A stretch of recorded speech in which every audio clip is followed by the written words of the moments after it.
నమస్తే, welcome to our channel. నేను ప్రియాంకరం. జగన్మోహన్ రెడ్డి గారు మాట్లాడితే 3 రాజధానులు 3 రాజధానులు అంటున్నారు. ఇప్పుడు కూడా అదే, ఆయన అధికారంలో ఉన్నప్పుడు అదే మాట, ఇప్పుడు అదే మాట. కానీ చంద్రబాబు నాయుడు గారు ఏమంటున్నారు? 3 జోన్లు అంటున్నారు. జగన్ ఏమో 3 రాజధానులు, ఈయనేమో 3 జోన్లు. ఏంటి ఈ 3? అసలు ఏం జరుగుతుంది తెలుసుకుందాం. మనతో మాట్లాడడానికి సీనియర్ జర్నలిస్ట్ సిఎస్ రావు గారు ఉన్నారు, ఆయనతో మాట్లాడదాం. నమస్కారం సార్. నమస్కారం.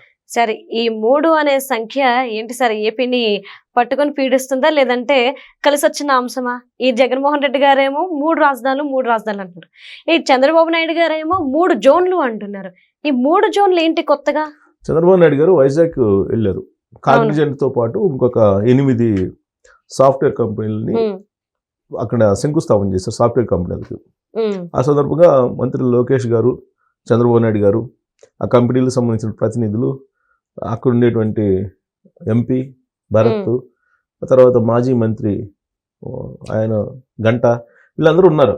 వీళ్ళందరూ అక్కడ అంగరంగ వైభవంగా వైజాగ్లో శంకుస్థాపన చేశారు. వీటికి చేసి వైజాగ్ టోటల్గా ఎకో సిస్టమ్ మారబోతుంది, రాబోయే రోజుల్లో ఒక పెద్ద ఫైనాన్షియల్ జోన్గా మారబోతుంది అని చెప్పి మాట్లాడుతూ చంద్రబాబు నాయుడు గారు ఒక మాట అన్నారు.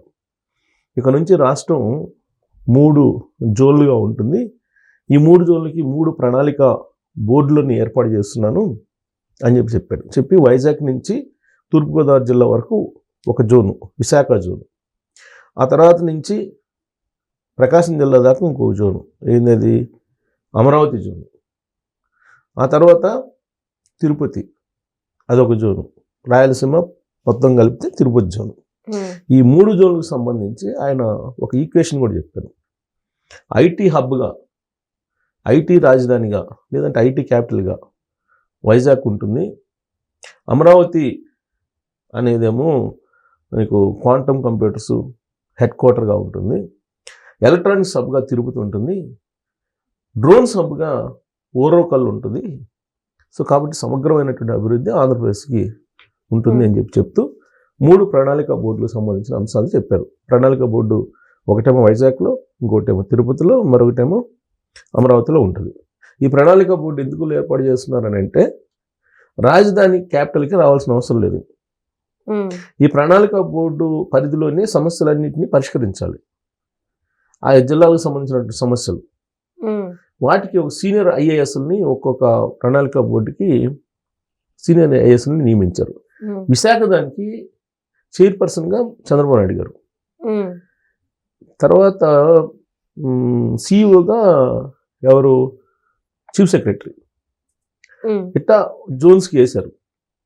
అలాగే మిగతా జోన్స్ కూడా నియమిస్తున్నారు. సో దీంతో అసలు ఏంటి, చంద్రబాబు నాయుడు గారు 3 జోన్లు అంటున్నారు, జగన్మోహన్ రెడ్డి గారు 3 రాజధానులు అంటున్నారు. దానికి దీనికి తేడా ఏంటి అనేటువంటిది ఒక క్వశ్చన్, అలాంటి చర్చ నడుస్తుంది ఇప్పుడు. కాకపోతే అప్పుడు ఏంటంటే, రాజధాని క్యాపిటల్ అనేది ఒకటే అనేది ఒక కాన్సెప్ట్. అక్కడ క్యాపిటల్ తయారు చేయడానికి అప్పుడు రైతులందరూ భూములు ఇచ్చారు, ఒప్పందాలు కుదిరిని సిఆర్డిఏ తోటి, సింగపూర్ కన్సార్టియం తోటి వీళ్ళు డిజైన్లు అన్ని తయారు చేసుకున్నారు. రాజధాని అనేది ఒకటే ఉండాలి, ఇన్ని రాజధానులు ఉండకూడదు, ఎక్కువ రాజధానులు ఉంటే కన్ఫ్యూజన్ వస్తుందని ఇట్లా రకరకాలుగా మొత్తం మీద ఒకే రాజధాని అమరావతి అని నిర్ణయించేశారు. నిర్ణయించిన తర్వాత జగన్మోహన్ రెడ్డి గారు 3 రాజధానులు అన్నారు. 3 రాజధానులు అనగానే ఆయన ఏం చెప్పాడు, ఒకటేమో ఎగ్జిక్యూటివ్ క్యాపిటల్, ఇంకోటేమో లెజిస్లేషన్ క్యాపిటల్, మరొకటేమో అక్కడ జ్యుడిషియరీ క్యాపిటల్ అని అన్నాడు. ఇది ఎగ్జిక్యూటివ్ క్యాపిటల్ ఏమో వైజాగ్, అమరావతి ఏమో లెజిస్లేషన్ క్యాపిటల్, జ్యుడిషియరీ క్యాపిటల్ ఏమో కర్నూలు అని అన్నాడు. దీనికి దానికి తేడా ఏంటి, చంద్రబాబు నాయుడు గారు చెప్పిన దానికి దీనికి అని అంటే, చంద్రబాబు నాయుడు గారేమో అది డెవలప్మెంట్ వికేంద్రీకరణ చేస్తున్నారు, అభివృద్ధిని వికేంద్రీకరణ చేస్తున్నారు. ఒక యూనిట్గా చేయడానికి 3 ప్రాంతాలని, ఉత్తరాంధ్ర, కోస్తా, రాయలసీమ అనేది ఉంది మొదటి నుంచి కూడా. వీటి మధ్య వ్యత్యాసం అనేది ఉంది. ఇప్పుడు రాయలసీమ వెనకబడింది అని చెప్పి అప్పుడు బైరెడ్డి రాజశేఖర రెడ్డి గారు ఒక పెద్ద ఒక పెట్టి ఆర్గనైజేషన్ పెట్టి అప్పుడు వెనకబడిన రాయలసీమ అని చెప్పి ఉద్యమం తీశాడు. అప్పుడు ఆ మధ్య, అంతకుముందు కూడా రాయలసీమ ఉద్యమం వచ్చింది. పైగా రాయలసీమలో కర్నూలు రాజధాని, మొట్టమొదటి ఆంధ్రాకి రాజధాని ఇది కర్నూలు. ఆంధ్ర విడిపోయినప్పుడు, తమిళనాడు నుంచి ఆంధ్ర విడిపోయినప్పుడు కర్నూలు. ఆ తర్వాత తెలంగాణ కూడా కలిపిన తర్వాత ఆంధ్రప్రదేశ్కి ఏర్పడినప్పుడు హైదరాబాద్ని క్యాపిటల్ చేశారు. సో కాబట్టి మాకు తొలి ఆంధ్ర ఏర్పడినప్పుడు మా క్యాపిటల్ కదా, మాకు కావాలి అనేది మొదటి నుంచి ఉంది. ఉత్తరాంధ్రలో ఉత్తరాంధ్ర మాది వెనకబడిన ప్రాంతం. ఉత్తరాంధ్ర ఉద్యమం అనేది సపరేట్, అసలు కళింగ ఉద్యమం అది సపరేట్ అసలు. సో ఆ కోస్తా సపరేట్, బ్రిటిష్ సర్కార్ అంటారు దాన్ని. సో కాబట్టి ఈ 3 ప్రాంతాల మధ్య కొంత ప్రాంతీయవాదం అనేది ఉంది. ఎప్పటికైనా భవిష్యత్తులో ఇది పెరగకుండా ఉండాలని అంటే దీనికి ఒకటే సూత్రం. ఏంటది? అభివృద్ధి వికేంద్రీకరణ. ఇది ఎందుకు తీసుకున్నారు చంద్రబాబు నాయుడు గారు అని అంటే, ఆంధ్రప్రదేశ్, ఉమ్మడి ఆంధ్రప్రదేశ్ ఒక లెసన్. ఉమ్మడి ఆంధ్రప్రదేశ్లో జరిగింది చంద్రబాబు నాయుడు గారు 95లో ముఖ్యమంత్రి అయిన తర్వాత నుంచి అభివృద్ధి మొత్తం హైదరాబాద్లో కాన్సన్ట్రేషన్ చేశారు. దాంతో ఏమైంది? ప్రాంతీయ భావం వచ్చేసింది. ఆంధ్ర వాళ్ళు వచ్చి హైదరాబాద్ లేదంటే తెలంగాణ దోచుకుంటున్నారు అనే భావన వచ్చి ఉద్యమం వచ్చేసింది. రాష్ట్రీయమైంది, ఆంధ్రప్రదేశ్ విడిపోయింది. సో కాబట్టి అలాంటి ఉద్యమాలు రాకుండా ఉండాలంటే అభివృద్ధి వికేంద్రీకరణ. చంద్రబాబు నాయుడు గారు అప్పట్లో హైదరాబాద్తో పాటు వైజాగ్, తిరుపతి, కర్నూలు, వరంగల్ వీటన్నిటినీ డెవలప్ చేసినట్టయితే సమగ్రంగా మీకు అసలు ఉద్యమం అవకాశం ఉండే, ఉద్యమం మాట ఎత్తేవాళ్ళు కాదు.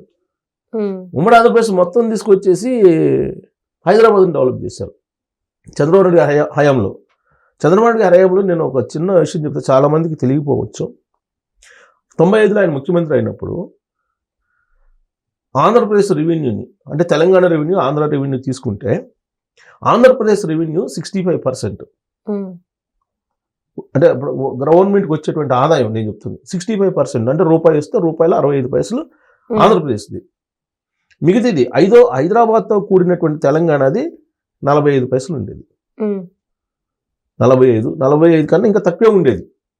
43, 42 అలా ఉండేది. సో నేను 45 తీసుకోండి. అది కాస్త చంద్రబాబు నాయుడు గారు దిగిపోయిన నాటికి 2004కి, 95 నుంచి 2004 వరకు ఆయనే సీఎం ఉన్నాడు.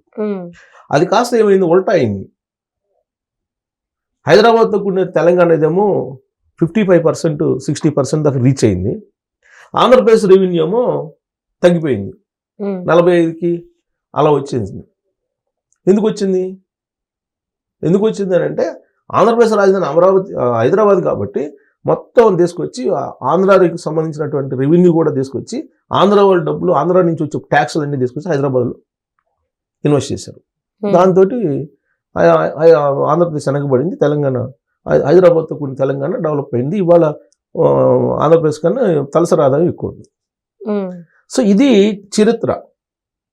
అందుకని రాబోయే రోజుల్లో ఆంధ్రప్రదేశ్లో అలాంటి పరిస్థితి రాకూడదు. తెలంగాణ లాంటి పరిస్థితి అటు రాయలసీమలో కానీ, ఉత్తరాంధ్రలో కానీ, కోస్తాంధ్రకు మధ్య ఈ వేరియేషన్స్ ఉండకూడదు అనేటువంటి ఉద్దేశంతో సమగ్ర అభివృద్ధికి ఆయన ప్లాన్ చేశారు. ప్లాన్ చేసి 3 ప్రాంతాలకి 3 మండళ్ళు పెట్టారు. అంటే పరిపాలనకు సంబంధించిన అంశాలకు సంబంధించి 3 మండళ్ళు పెట్టేసి అభివృద్ధి వికేంద్రీకరణ చేస్తున్నారు. అందుకే చెప్పాడు Vizag IT hub, Orvakal drone hub, Tirupati electronics hub, Amaravati రాజధాని ప్లస్ క్వాంటమ్ కంప్యూటర్స్. సో కాబట్టి ఈ వేరియేషన్స్ రాకూడదు రాబోయే రోజుల్లో. అసలు ఆ ఆలోచన రాకుండా ఉండడానికి అభివృద్ధి వికేంద్రీకరణ అనేది తీసుకున్నారు చంద్రబాబు నాయుడు గారు. జగన్మోహన్ రెడ్డి గారు ఏం చేస్తున్నారు? అధికార వికేంద్రీకరణ తీసుకున్నాడు. అధికార వికేంద్రీకరణ, అభివృద్ధి వికేంద్రీకరణ కాకుండా అధికార వికేంద్రీకరణ తీసుకున్నాడు ఆయన. అధికార వికేంద్రీకరణ తీసుకొని అధికారం ఎగ్జిక్యూటివ్ క్యాపిటల్ అక్కడ, అమరావతిలోనేమో లెజిస్లేషన్ క్యాపిటల్, జ్యుడిషియల్ క్యాపిటల్ ఏమో కర్నూలు అన్నారు. అధికార వికేంద్రీకరణ కారణంగా ఏం జరగదు. అభివృద్ధి వికేంద్రీకరణ అనేది ఇంపార్టెంట్. అధికార వికేంద్రీకరణ కారణంగా రాబోయేటువంటి రోజుల్లో మళ్ళీ ఇలాంటి ఉద్యమాలు వచ్చేదానికి అవకాశాలు ఉంటాయి. అధికారంలో మళ్ళీ తేడాలు వస్తే మీకు అధికారం, మాకు అధికారం, ఈ ఈగోస్ వచ్చే అవకాశం ఉంది. కాబట్టి సైంటిఫిక్గా లేదంటే చారిత్రక నేపథ్యాన్ని తీసుకొని కనుక ఆలోచిస్తే అధికార వికేంద్రీకరణ కన్నా అభివృద్ధి వికేంద్రీకరణ అనేది భవిష్యత్ తరాలలో ఈ ప్రాంతీయ భావాలని లేకుండా చేయడానికి చంద్రబాబు నాయుడు గారు తీసుకున్నటువంటి నిర్ణయం. అందుకే లోకేష్ గారు ఒక మాట అన్నారు, చంద్రబాబు నాయుడు గారు GPS లాంటి వాళ్ళు అని. అంటే జీపీఎస్ లాంటి వాళ్ళు ఆయన అని చెప్పి అన్నారు. ఎందుకు GPS అంటే ఆయన వెళ్తుంటారు. ఇప్పుడు GPS లేని అసలు మనం ఎక్కడికి వెళ్ళలేకపోతున్నాం. ఆయన జాబ్ చూపిస్తాడు, రూట్ చూపిస్తాడు. ఆ రూట్లో అందరూ వెళ్ళాలి మనం. ఆ రూట్లో వెళ్ళకపోతే వెనకబడిపోతాము. చంద్రబాబు నాయుడు గారికి అన్నీ తెలుసు, కాబట్టి ఆయన రూట్లో మనం వెళ్దాం. ఆయన నావిగేషన్, మనం అందరం నావిగేట్స్ అంటే నడిచేవాళ్ళం, ఆయన GPS, ఆయనతో కూడా మనం నడవాలి అని చెప్పి ఒక చిన్న కంపారిజన్ చేశారు లోకేష్ గారు. సో ఇది నిన్న జరిగినటువంటి ఇది. అంటే యాక్చువల్గా నిన్న 3 జోన్లు అనగానే మేము చెప్పింది అదే కదా అని మొదలు పెట్టారు. అవును, 3 జోన్లు అనగా 3 రాజధానులు ఒకటే కదా, అది 2 ఒకటే కదా అన్నారు. కాదు, both are not same అంటారు. yes, right. Thank you so much, sir. Thank you.